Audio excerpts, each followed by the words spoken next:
I was given the task to speak about sustainable energy future. It's a topic which is not too defined, to put it that way. I should have given an overview, maybe. I should give an overview of European policy and regional, that is, national policies. Now, my personal opinion is, and the opinion of my organization, that basically sustainable energy future is a matter of sustainable resource policy and sustainable resource future. So during this presentation, I will rely on practically I will rely on the EU roadmap until 2020 for decarbonization. And the second thing will be, I'm not sure if you've heard about it, but it is a type of European Commission roadmap about resource efficiency. These are two guiding documents for me because they basically contain a certain number of topics that I would like to touch upon. At this moment of the big economic crisis, global crisis, we can say that the global crisis has been recognized by some people as the energy crisis. When you analyze the situation where there are a lot of debts, I wouldn't like to go into details, into too many topics, but we can say that there is a lot of dependency on import fuels. There are extreme costs of the energy sector and of other sectors which are linked to the energy sector, such as industry, such as building, such as agriculture, such as transport. All of them actually accumulate debts. They have finally, those debts have to be paid. And I received today a study of the Oxford Energy Institute related to subsidies. I mentioned those subsidies yesterday and today. They identify subsidies as one of the main topics. So the issue of non-sustainable subsidies is one of the main topics in the revolutions we have faced last year, which are happening in the moment as well, but also they find them to be in developing energy policy for the future at the level of the EU. I can recognize the same in our country. What about those subsidies? We mentioned several times that subsidies cannot be avoided, as energy is capital intensive and the capital cycle is quite long. So somehow we expect the state, through its national policy and through various forms of subsidies, I won't go into details what they are exactly, but we expect all the state to somehow influence the sustainability of the energy sector, not just of the energy sector, but of all of the sectors who are energy intensive, who depend on energy. On the other hand, the problem is that subsidies are formed in a lobbying, in a corrupt, in a non-efficient and non-transparent manner, and most commonly they are formed in such a manner so as to meet the interests of the minority. Seen from a global point of view, what are the main players in terms of energy companies? You will see that there is a systemic market distortion moving into the direction of fossil fuels. You can see that in the transport sector, as the EU, the railways, we have colleagues from the railway system here. There is the inland waterways, the that traffic and the maritime traffic. They suffer basically due to the road traffic sector, as there is a constant tendency to transfer the volume of traffic to road traffic. And the same happens in industry. We talk all of the time about energy, and the colleague from WWF emphasized strongly today that first of all we need to speak about energy. I would like to turn that upside down. I would have to say that first we need to talk about the consumers of energy. In our region, energy is wasted through energy throughout the region. We have a very bad structure of the GDP per quantity of energy on one hand. On the other hand, in all of the countries of this region, this is inheritance from the socialist, from the communist period, as our energy sector was a reaction to industrial policy in the countries of this region. So we have industrial champions in producing losses who are subsidized through energy. Montenegro, Nikšić, Serbia, Smederevo, Serbia or Croatia has several such big facilities, including INA facility, that is plant. Bosnia, let me not go into details there. So practically in each of the countries you have a champion producing losses, energy losses, and for some obscure reasons those companies are subsidized. So these are notorious situations where high policymakers are involved, huge debts, huge corruption, and it's practically unclear how come those industrial branches are sustained by the state as they're producing only losses. For example, at the moment in Montenegro you have a situation where I believe in Nikšić, an aluminium factory, which has 400 million euro debts. If you use 400 million euro, you can place solar panels practically on the entire coastline of Montenegro. Those are serious topics. In Serbia, Smederevo, steel factory is privatized on the basis of a hidden agreement for electricity subsidies, and that is the only way in which we, under quote marks, attracted the foreign investors so as to pretend that we have some industrial activity there. So let me now move back to the presentation. I enumerated some of the guiding ideas when the roadmap until 2050 was adopted. You can see that these can be applied with small, we have to interpret them, their meaning, but they have to be applied in our countries. I enumerated only some of them. But we can say that some of the main topics are diversification of energy resources, that is, reduction of import dependency in terms of gas.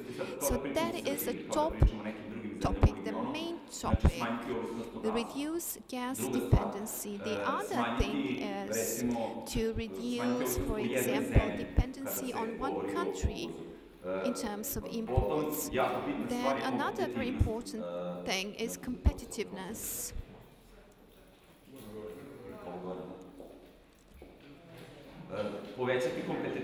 Increase competitiveness of economy. Now, competitiveness basically means to ensure competitiveness with, for example, China, India. They have very bad footprint. In terms of the industry and economy, they have very bad energy sector structures as well. Then we speak about energy security, not exporting our energy needs into resource-dependent countries such as African countries, not just African but also Asian countries, where we create a huge problem of political stability, security stability in those countries, and then many important aspects such as reducing greenhouse gases emissions, increasing energy efficiency, etc., etc. So all these aspects were the guiding ideas, such as reducing prices, increasing energy accessibility. Now, after all of these enumerated items, my question is, where is solidarity in all of this? So when we speak about solidarity, we should be speaking about energy accessibility and reducing energy poverty. And we should also be speaking about the possibilities to use energy and its accessibility to resolve the issue of living standards of most of the population. And there we reach a conflict of the so-called big companies and financiers with the interests of the masses, so-called masses. And basically you have a tragical occurrence within the EU. I'm not sure if that is visible enough to you, if you know enough about it. The fact that energy poverty spreads like a fire throughout Europe. In Serbia, according to some of the calculations that I've made, 50 to 60% of residents cannot actually buy enough energy, especially in the winter. In England, it is above 10%. In the Czech Republic, in Hungary, it is a very serious occurrence. And now the question to be raised there is how to respond, how to react to such an occurrence. We can respond by making analysis of national potentials in terms of decreasing dependency. You have the coal lobby. The coal lobby, I received through some networks, they sent their items. They sent their items to the European Commission related to the European Commission. They claim that due to the fact that coal is not imported, therefore coal is one of the responses to the future needs. The question that should be raised there is what are the prices? What is the realistic cost of producing coal-based energy? And another question which can be raised is the issue of resolving energy dependency, that is energy security through nuclear energy or through other forms of energy. And at that moment, the problem which comes is the problem of subsidies. Another problem which arises is the problem of market instruments for decision-making concerning energy future. Can we use bare market instruments in the market that we currently have in the region in Europe to take valid decisions? Unfortunately, the current situation does not say it is so. The market on its own, the Smith's blind hand of the market, the famous hand, does not show good results. Unfortunately, we can see that by increasing energy poverty, by energy inefficiency of industry regardless of the decrease of energy consumption. The energy consumption can also be thought of as something linked to the decrease, of energy efficiency. And I think that the market on its own cannot resolve those problems. Then what to do to resolve them? I have enumerated here some of the instruments. Important thing is internalization of externalities, so external costs. I discussed this yesterday, and the matter of internalize external costs is a very serious topic because it comes down to introducing taxes to pollution, and that is related to item number 3. I forgot to add the word taxes there. Transition from labor taxes or labor taxation to environmental impact taxation. It is a science on its own. It is especially emphasized in the transport sector. It has been analyzed by them quite a lot, but a lot of progresses have been made in the energy sector. How to find all the hidden costs, how to quantify them, how to make the producer bear those costs. For example, if you do that, the current price of coal in Serbia is 5 cents. If you make the most conservative calculations, the price is 12 to 15 cents per kilowatt of energy. It's triple the price. Today, a WWF site showed that nuclear energy price is practically at the level of coal's price. It's quite cheaper compared to many other sources. However, if you calculate in the deadline of about 100 years of storage of dangerous waste, then the price will increase depending on the technological solution used, on the location and the quantity. It will increase by 25 to 45 cents. If the price is not transferred to the producer itself, then bad market decisions are made. Then there are push requirements, there is pressure at global level to enter into that topic, and the costs will be borne by the state and by the taxpayers. And we will also not have any means to resolve the issue of floods, the issue of irrigation, the issue of protection against floods, fires and other things. Naturally, I cannot enumerate everything that is necessary at this time, but we will be exhausting the means necessary to resolve, for example, the issue of pollution of the Kolubara Basin, for example, in Serbia. So over the past 10 years, I did an analysis. I have clearly quantified evidence that the state of Serbia, with the assistance of foreign banks, today mentioned European Bank for Reconstruction and Development, European Investment Bank, and European funds, the state of Serbia has set aside in guarantees almost 2 billion euro. Up to 2017, they plan to do the same for 1.5 billion euro. So within 20 years, it is 3 billion euro investment. The situation is similar in other countries of the region. For example, Croatia plans to build thermal power plant plumbing for imported coal. That is a disaster. It's not logical. Your state will have, that is the taxpayers, will have to bear the cost. And resource efficiency, this is a picture from the document of the EU. Ecosystem services.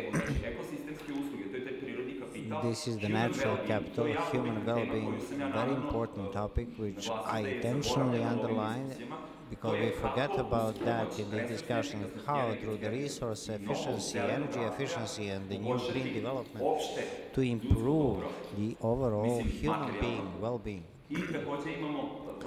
And we also have the problem of economy. In the intersection of all these problems, underlying the ecosystem services, we can find the fortunate solution. That is why I said the planning in the energy sector is a complex and complicated process. This is a roadmap 2050. You can see the transport, the agricultural sector, and some other sectors.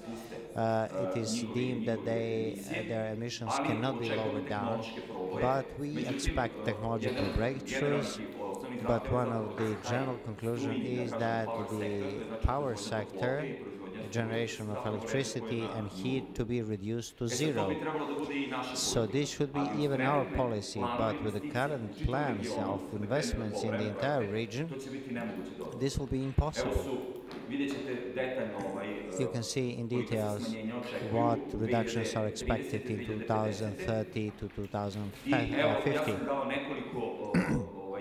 I gave here several items regarding resource efficiency. I listed some of the important topics which I will not touch upon. For example, how to reduce land grab, arable land, energy grab, export of electricity. We shouldn't be here just as a production hub for the export of electricity to the West.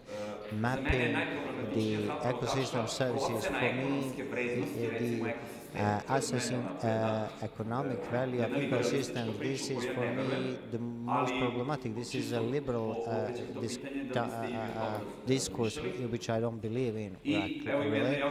And very interesting figure, we are expected $2,300 billion losses in the ecosystem losses. Can you imagine the reduction of biodiversity in seas? What costs and losses that will do to the fisheries or some other sectors?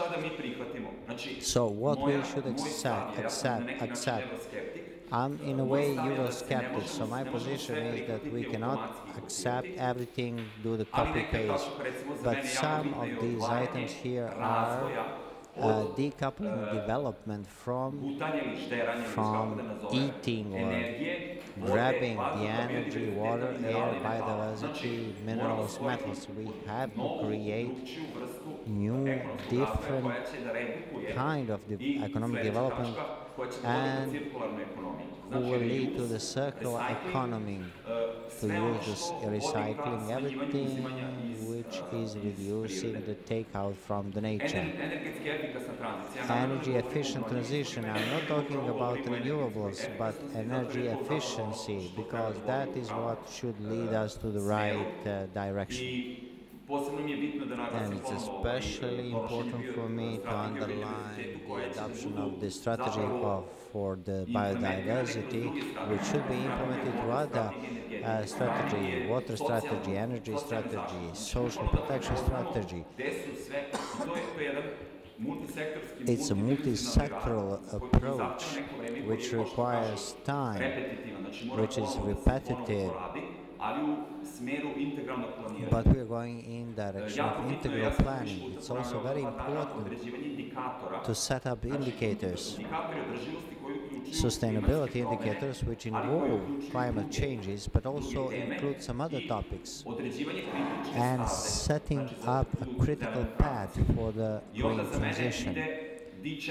Then we have this challenge into the region, how to integrate the region. That is why I mentioned this political issue on the new routes. We should integrate the region. Maybe in the energy sector, you cannot expect reversible powers centrals in all the countries. Maybe in Serbia or in Albania, you cannot expect the base load on coal in all the countries. That will be done maybe in transitional period in one country. Solar panel will not be built everywhere on the top of, I don't know, Bjelašnica in mountain Bosnia, but we will build them on the coastline. So in this regard, there are certain tendencies, experts are working on it, and I expect the support of our network, because this is our response to the global challenge, if I may put it. Thank you.